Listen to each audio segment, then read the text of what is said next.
नमस्कार दोस्तों, स्वागत है आपका अपने YouTube channel I S pieces academy में। और हिस्ट्री की जो हमारी सीरीज़ चल रही है जो पॉइंटर बुक के माध्यम से, तो उसी कड़ी में हमारा जो नेक्स्ट चैप्टर है तो उसका नाम है बंगाल विभाजन 1905 जो हुआ था, बंगाल में विभाजन और स्वदेशी आंदोलन। हम लोग आज यहाँ से स्टार्ट करेंगे। तो यहाँ से अभी तक जितने भी ऑनलाइनर क्वेश्चन फॉर्म किए गए हैं विभिन्न आपके परीक्षाओं में, तो आपके यहाँ से कवर हो जाएंगे और एक अच्छा खासा रिवीजन भी आपका यहाँ से हो जाएगा। तो चलिए स्टार्ट करते हैं।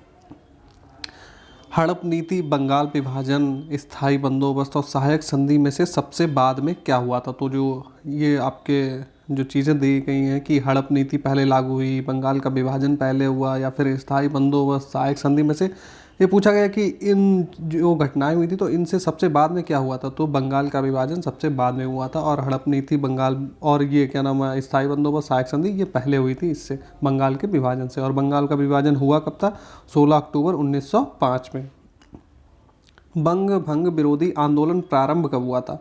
तो ये प्रारंभ हुआ था 7 अगस्त 1905 को, ये स्टार्ट हो गया था आंदोलन। वह आंदोलन जो बंग भंग के बाद शुरू हुआ था। तो बंग भंग के बाद में कौन सा स्टार्ट हुआ था? वो हुआ था स्वदेशी आंदोलन। बंगाल विभाजन की घोषणा की गई थी तो वो डेट क्या थी? 20 जुलाई 1905 थी। बंगाल का विभाजन करने वाला गवर्नर जनरल या फिर वायसराय कौन था? तो ये था करजन। करजन के द्वारा बंगाल का विभाजन किया गया था। बंगाल के विभाजन के समय बंगाल का लेफ्टिनेंट गवर्नर कौन था? तो उसका नाम है सर एंड्रयू फ्रेजर। बंगाल विभाजन जो कि 1905 में हुआ था के विरोध में जो आंदोलन हुए थे तो उनका नेतृत्व किसने किया था? तो जो आंदोलन हुए थे उनका नेतृत्व सुरेंद्रनाथ बनर्जी जी के द्वारा किया गया था। WC बनर्जी, SN बनर्जी, रविन्द्रनाथ टैगोर, बाल गंगाधर तिलक में से वह जो स्वदेशी आंदोलन का आलोचक, देखिए जो स्वदेशी आंदोलन हुआ था तो ये आपके जो पर्सनैलिटी दी गई तो इनमें से कौन आलोचक था एवं पूर्व तथा पाश्चात्य के मध्य एक बेहतर संबंध का समर्थक भी था? तो वो कौन व्यक्ति था? वो थे रविन्द्रनाथ टैगोर जी। बंगाल में ब्रिटेन की वस्तुओं के बहिष्कार, देखिए बंगाल में जो है ब्रिटेन की जो वस्तुएं थी उनका बहिष्कार का सुझाव सर्वप्रथम किसने दिया था? तो वो व्यक्ति थे कृष्ण कुमार मित्र जी। ब्रिटिश वस्तुओं के बहिष्कार को राष्ट्रीय नीति के रूप में अपनाया गया। तो जो ब्रिटेन की जो वस्तुएं थी उनको उनका बहिष्कार जो है एक राष्ट्रीय नीति के तौर पर अपनाया गया था। कब? वर्ष 1905 में। बंगाल का विभाजन मुख्यतः किया गया था, तो क्यों किया गया था? तो बंगाली राष्ट्रवाद की वृद्धि को दुर्बल करने के लिए, जो बंगाल में राष्ट्रवाद की वृद्धि हो रही थी तो कहीं ना कहीं उसको दबाने के लिए, उसको कमज़ोर करने के लिए बंगाल का विभाजन किया गया था। बंगाल विभाजन के विरुद्ध राष्ट्रवादियों के द्वारा प्रारंभ किए गए कार्य क्या थे? तो जो बंगाल विभाजन हुआ था उसके बाद में जो राष्ट्रवादी नेता थे उन्होंने क्या क्या किया था? तो उन्होंने बायकॉट किया था, जो ब्रिटेन की वस्तुएं थी उनका बायकॉट किया था, स्वदेशी अपनाने पर बल दिया था और राष्ट्रीय शिक्षा अपनाने पर बल दिया था उन लोगों ने। स्वदेशी और बहिष्कार पहली बार संघर्ष की विधि के रूप में अपनाए गए थे। तो जो स्वदेशी और बहिष्कार जो था ये एक संघर्ष की प्रक्रिया के रूप में अपनाए गए थे। कब अपनाए गए थे? बंगाल विभाजन के विरुद्ध जो आंदोलन हुआ था तो उन आंदोलनों में इनकी सहायता ली गई थी। बंगाल वर्ष 1905 में विभाजित हुआ था, जिसके विरोध के फलस्वरूप यह दोबारा कब विभाजित हुआ? एक बार 1905 में और सेकेंड बार ये कब विभाजित हुआ था? ये हुआ था 1911 में। मद्रास में स्वदेशी आंदोलन, देखिए स्वदेशी आंदोलन जो हुआ था वो पर्टिकुलर मतलब कि प्लेसेस पे भी हुआ था। तो बात करें कि मद्रास में किसने नेतृत्व किया था? तो ये किया था चिदम्बरम पिल्लई के द्वारा। स्वदेशी आंदोलन का नेतृत्व दिल्ली में किसने किया था? अभी हम लोगों ने मद्रास देखा, अब हम लोग दिल्ली की बात करते हैं। तो दिल्ली में कौन थे? सैयद हैदर रजा जी ने। महिलाएं, कृषक, मुसलमान तथा बुद्धिजीवियों वर्गों में से 1905 के स्वदेशी आंदोलन से मुख्यतः अप्रभावित, मान सकते हैं कि इसमें किसने भाग नहीं लिया या फिर ये अप्रभावित रहे थे। तो इसमें कौन कौन आते हैं?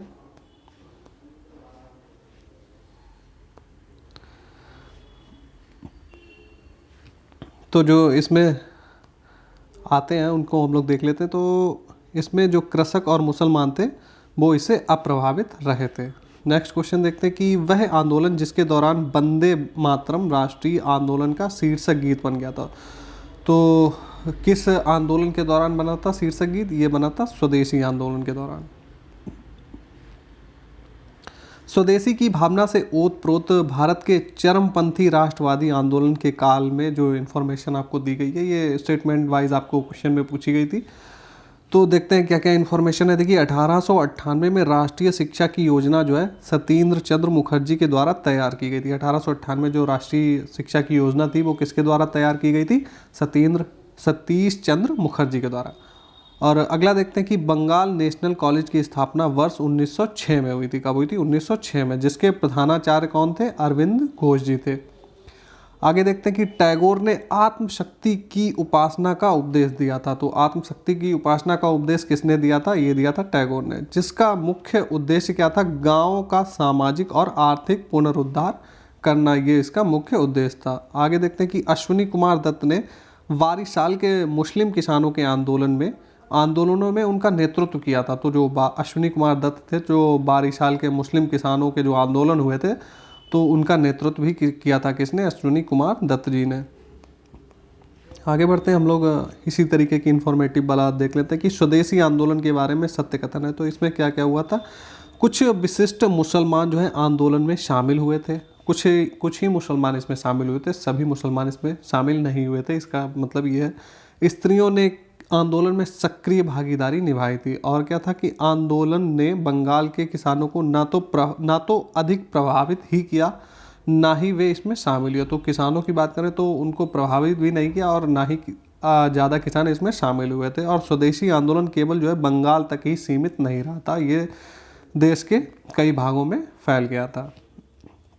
आगे देखते हैं कि स्वदेशी आंदोलन के संदर्भ में सत्य कथन, तो इससे जुड़ी और भी जानकारियाँ हैं।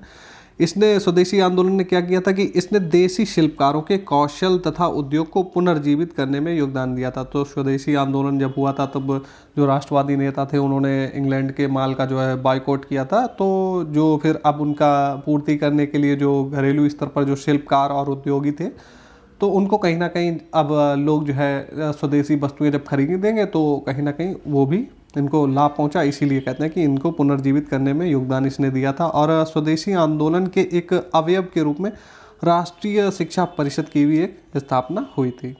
अगला देखते हैं कि ब्रिटिश पत्रकार H.W. नेविंसन जुड़े थे। तो ये जो ब्रिटिश पत्रकार है ये किससे जुड़े थे? ये स्वदेशी आंदोलन से जुड़े हुए थे। भारत की प्राचीन कला परंपराओं को पुनर्जीवित करने के लिए एक Indian society of oriental art की स्थापना, तो Indian society of oriental art की स्थापना किसने की थी? तो ये की थी अवनींद्रनाथ टैगोर ने।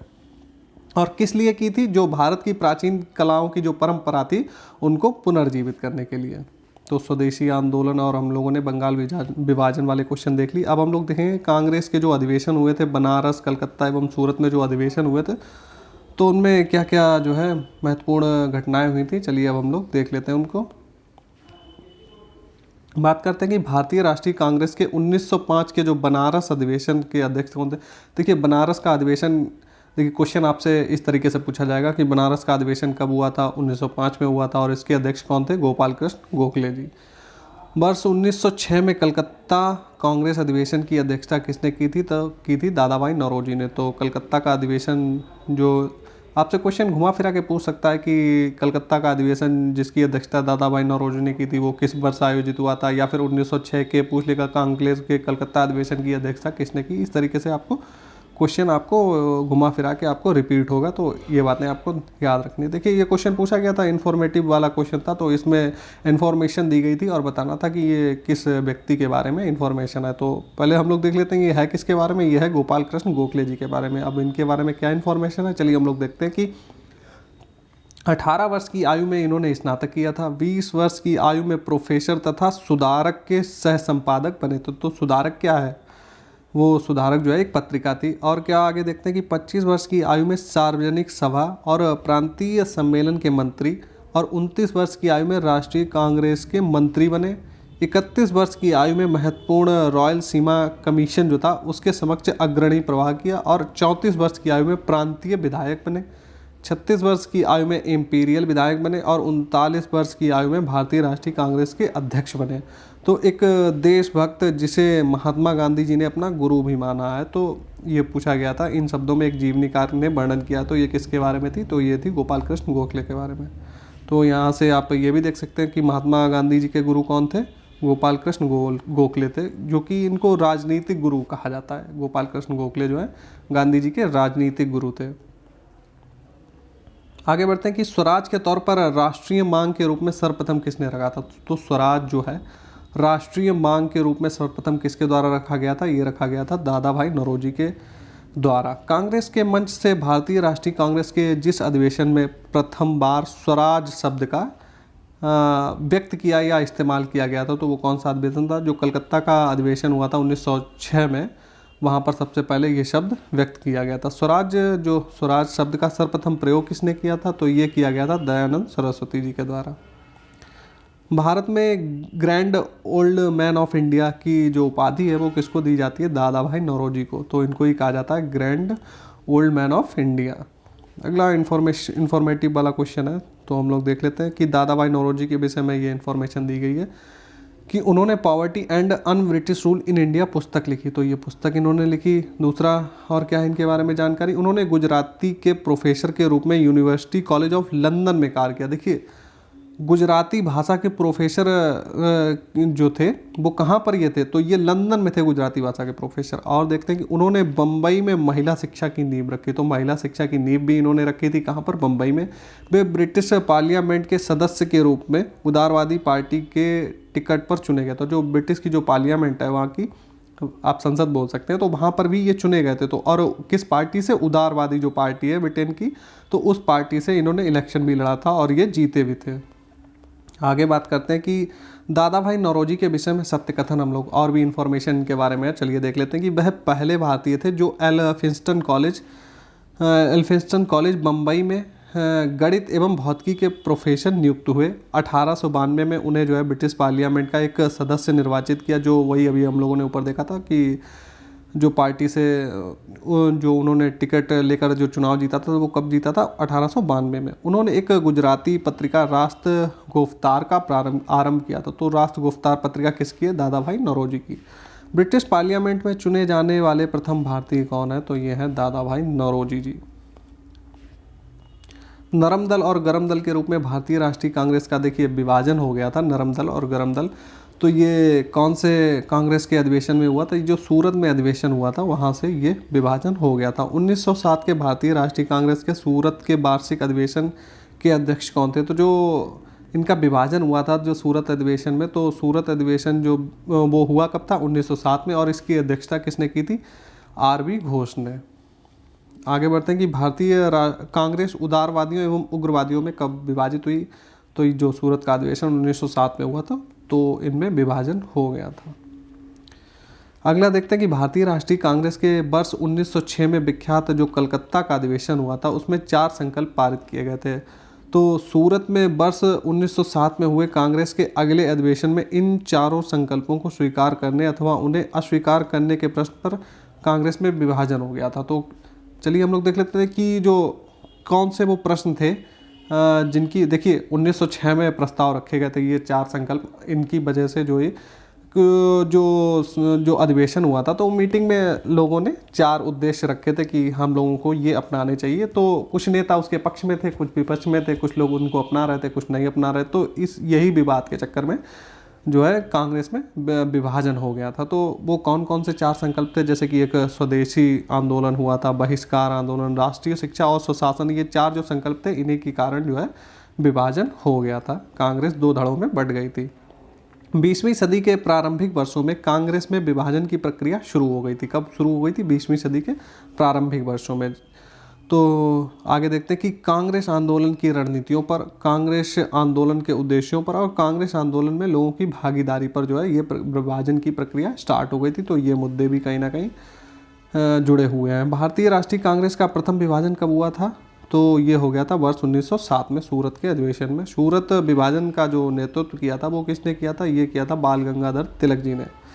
वर्ष 1907 में सूरत में भारतीय राष्ट्रीय कांग्रेस के विभाजन का मुख्य कारण क्या था, तो इसका रीजन जो बताया जाता है कि अंग्रेजी सरकार के साथ नरमपंथियों की वार्ता करने में क्षमता के बारे में चरमपंथियों के विश्वास का अभाव। तो जो 2 तरीके के उस समय जो बट गए थे इधर, तो उसमें एक था नरमपंथी, दूसरे को बोलते हैं चरमपंथी या गरमपंथी। तो नरमपंथी जो है एक कानूनी माध्यम से प्रक्रिया अपनाकर जो है अंग्रेज़ों के साथ में अपनी वार्ता करते थे उन, और कहीं ना कहीं जो है कानून के माध्यम से ये सुधार चाहते थे, और अंग्रेज़ जो थे वो सुधार करने पे तैयार नहीं थे। तो जो चरमपंथी थे इन्होंने कहा कि अब क्षमा याचना से जो है हल नहीं निकलेगा, तो ये जो है अलग ही माध्यम से जो है कि कानून का उल्लंघन करने के बावजूद भी ये कानून का उल्लंघन करने से भी ये जो है सुधार चाहते थे।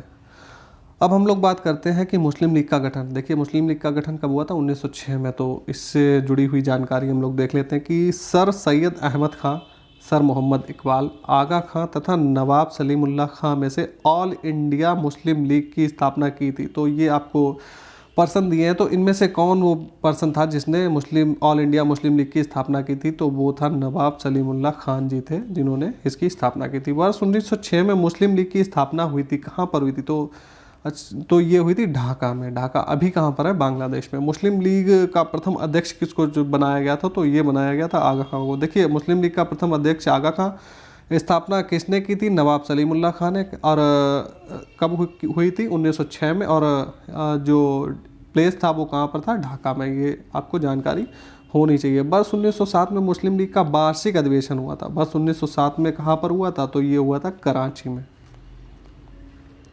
नेक्स्ट क्वेश्चन देखते हैं कि कथन दिया हुआ है कि लीग ने यानी कि मुस्लिम लीग ने कांग्रेस के मुस्लिम जनता के साथ मिलकर उद्देश्य पूर्ति में लगाने के अधिकार को मना कर दिया था, और जो है जो कि बिल्कुल सही है।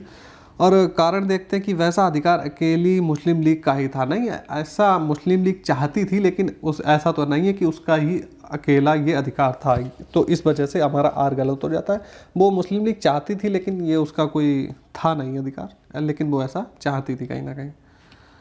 आगे बढ़ते हैं कि भारतीय स्वाधीनता संघर्ष के संदर्भ में सत्य कथन हम लोग देख लेते हैं। तो स्वाधीनता जो संघर्ष हुआ था उससे रिलेटेड जो इन्फॉर्मेशन दी गई हम लोग देख लेते हैं कि हकीम अजमल खां राष्ट्रवादी तथा चरमपंथी अहरार आंदोलन शुरू करने वाले नेताओं में से थे। तो हकीम अजमल खां कौन थे? एक राष्ट्रवादी नेता थे। और जो चरमपंथी अहरार आंदोलन जो हुआ था उसको जो स्टार्टिंग में जो नेता इससे जुड़े हुए थे, जो ये मान लीजिए जिन्होंने स्टार्ट किया था, तो उन नेताओं में से एक थे। आगे देखते हैं कि भारतीय राष्ट्रीय कांग्रेस के संगठन के समय सर सैयद अहमद खान ने जो है इसका विरोध किया था। तो सर सैयद अहमद खान जो थे उन्होंने किसका विरोध किया था? भारतीय राष्ट्रीय कांग्रेस के संगठन के समय। मौलाना बरकतुल्ला और मौलाना अब्दुल्ला सिंधी काबुल में भारत की अंतकालीन सरकार गठन करने वालों में से एक थे। तो ये जो सरकार गठित हुई थी उनमें से एक थे, ये भी जुड़े हुए थे। वर्ष 1906 में लॉर्ड मिंटो ने शिमला में मिले मुसलमानों के शिष्टमंडल ने प्रार्थना की थी। तो जो मुसलमान शिष्टमंडल जो मिला था लॉर्ड मिंटो से 1906 में, तो उसने क्या प्रार्थना की थी कि मुसलमानों के लिए पृथक निर्वाचक वर्ग की मांग इन्होंने की थी। वर्ष 1908 में अखिल भारतीय मुस्लिम लीग की एक लंदन शाखा की स्थापना हुई थी। जो मुस्लिम लीग गठित हुई थी ढाका में, तो उसकी जो एक अखिल भारतीय मुस्लिम लीग की जो एक लंदन शाखा स्थापना की बात की जाए तो ये हुई थी 1908 में। और किसकी अध्यक्षता में? अमीर अली की अध्यक्षता में। आगे बढ़ते हैं कि मुसलमान यदि खुश हैं और संतुष्ट हैं तो भारत में ब्रिटिश शक्ति का महत्तम बचाव होगा। तो ये स्टेटमेंट किसका था? W हंटर का। आगे हम लोग बात कर लेते हैं थोड़ी सी मार्ले मिंटो जो सुधार हुआ था 1909 में। तो इससे 2-3 क्वेश्चन आएंगे, चले देखते हैं। मार्ले मिंटो बिल सुधार कब पारित हुआ? 1909 में। वर्ष 1909 के इंडियन काउंसिल एक्ट में व्यवस्था, तो ये इसमें बेसिकली था क्या? तो ये सांप्रदायिक प्रतिनिधित्व की इसमें मांग मंजूर कर ली गई थी। और राष्ट्रीय आंदोलन की अवधि में जिस घटना में मतभेद के बीच थे और अंततः जिससे देश का विभाजन कराई थी, तो ये प्रक्रिया कहाँ से स्टार्ट हुई थी? मार्लियामेंटो सुधारों से 1909 में। इसमें हुआ क्या था कि विधानसभा में मुसलमानों के लिए पृथक निर्वाचन क्षेत्र और स्थानों का आरक्षण इसमें घोषित कर दिया गया था।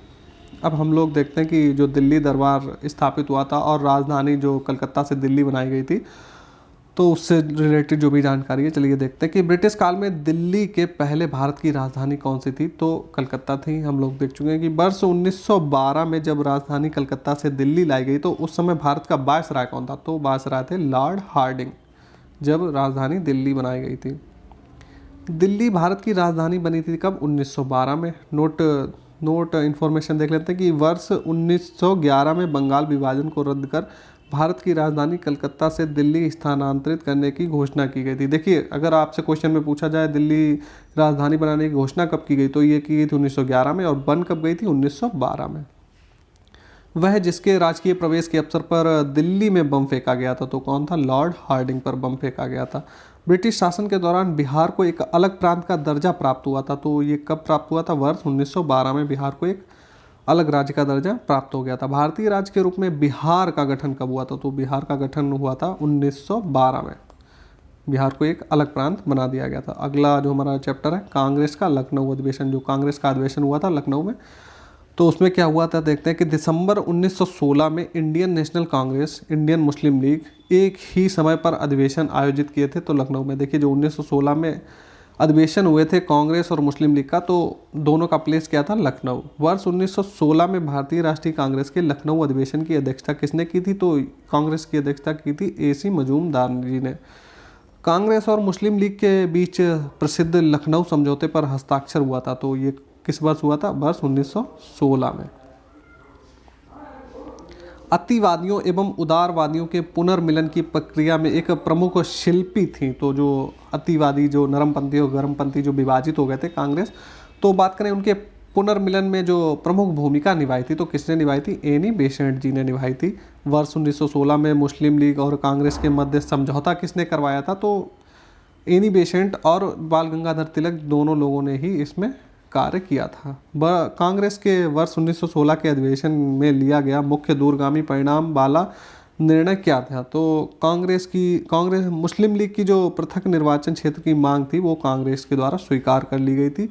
इंडियन नेशनल कांग्रेस और मुस्लिम लीग के बीच मतय का काल, मतलब कि जो एक भाईचारे का मिलन का जो काल था, वो कब बोला जाता है, 1916 से 1922 के बीच में दोनों के विचार और कहीं ना कहीं समानता इसमें देखी जाती है। वर्ष 1916 के लखनऊ के कांग्रेस अधिवेशन के विषय में सत्य कथन, तो इससे जुड़ी हुई जानकारी देखते हैं कि इस अधिवेशन में उदारवादियों और उग्रवादियों के बीच पुनः मेल स्थापित हो चुका था। हम लोग देख चुके हैं कि महात्मा गांधी पहली बार चंपारण किसानों की समस्याओं से अवगत कराए गए थे, तो महात्मा गांधी को पहली बार चंपारण में जो किसान थे उनकी समस्याओं से अवगत भी कराया गया था 1916 में।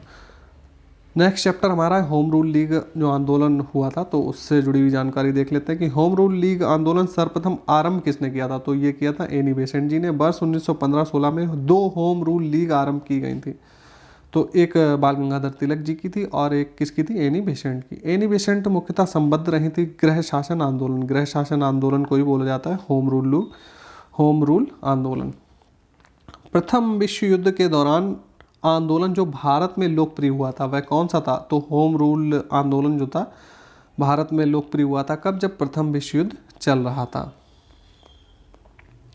आगे बात करेंगे कि Bal Gangadhar Tilak, Annie Besant, M Subramaniam Iyer तथा TS अलकाट में से होम रूल लीग की स्थापना में योगदान किसने नहीं दिया था, पूछ रहा है, तो TS अलकाट ने इसमें योगदान नहीं दिया था। CR दास और S Subramaniam Iyer, Annie Besant, Bal Gangadhar तिलक में से जो होम रूल लीग आंदोलन से नहीं जुड़ा था, तो कौन से पर्सन नहीं इसमें जुड़ा था, CR दास जी इसमें नहीं जुड़े थे। होम रूल समर्थक अपनी राजनीतिक शक्ति का सफलतापूर्वक प्रदर्शन कर सके, कब कर सके, जब कांग्रेस के 1916 में जब लखनऊ का अधिवेशन हुआ था, तो इन्होंने अपनी राजनीतिक शक्ति का सफलतापूर्वक जो है प्रदर्शन किया था। होम रूल लीग आंदोलन जो था भारत के स्वतंत्रता संग्राम के एक नए चरण के आरंभ का द्योतक था। क्यों द्योतक था, क्योंकि इसने देश के सामने जो है स्वशासन यानी कि सेल्फ गवर्नमेंट की एक ठोस योजना रखी थी, तो इसलिए ये था। आगे हम लोग बढ़ते हैं कि होम रूल लीग के संबंध में सत्य है, तो इससे जुड़ी जानकारी हम लोग देख लेते हैं कि सबसे पहले इसकी योजना जो है एनी बेसेंट ने वर्ष 1914-15 में प्रस्तुत की थी, और तिलक की होम रूल लीग महाराष्ट्र यानी कि बम्बई को छोड़कर पूरे महाराष्ट्र में कर्नाटक, मध्य प्रांत, बरार तक सीमित थी, और तिलक द्वारा स्थापित होम रूल लीग जो है अधिक शक्तिशाली भी थी। Annie Besant, A.O. Hume, Michael Madhusudan Dutt, R. Palme Dutt में से फेवियन आंदोलन का प्रस्तावक था, तो कौन था इनमें से, एनी बेसेंट जी इसमें प्रस्तावक थी। एनी बेसेंट के संबंध में सही कथन देखते हैं कि होम रूल आंदोलन प्रारंभ करने के लिए उत्तरदायी थी, तो कौन थी, एनी बेसेंट, और इंडियन नेशनल कांग्रेस की एक बार अध्यक्षा भी ये बनी थी। आगे देखते हैं कि वर्ष 1920 में वह संस्था जिसने अपना नाम परिवर्तित करके स्वराज्य सभा रख लिया था, तो जो all India home rule league थी तो इसने अपना नाम चेंज कर लिया था। कब? 1920 में। क्या रख लिया था? स्वराज्य सभा। तो आज का जो वीडियो है यहीं पे समाप्त होता है। नेक्स्ट वीडियो में हम लोग कहाँ से स्टार्ट करेंगे? गांधी जी एवं उनके प्रारंभिक आंदोलन जो है अगले वीडियो में हम लोग देखेंगे। तो उम्मीद है वीडियो आप लोगों को पसंद आ रहा होगा। अगर वीडियो पसंद आ रहा है तो एक एक लाइक करके जाइए सभी लोग, और कोई क्वेरी है तो आप कमेंट भी कर सकते हैं। तो चलिए फिर मिलते हैं हम लोग नेक्स्ट वीडियो में।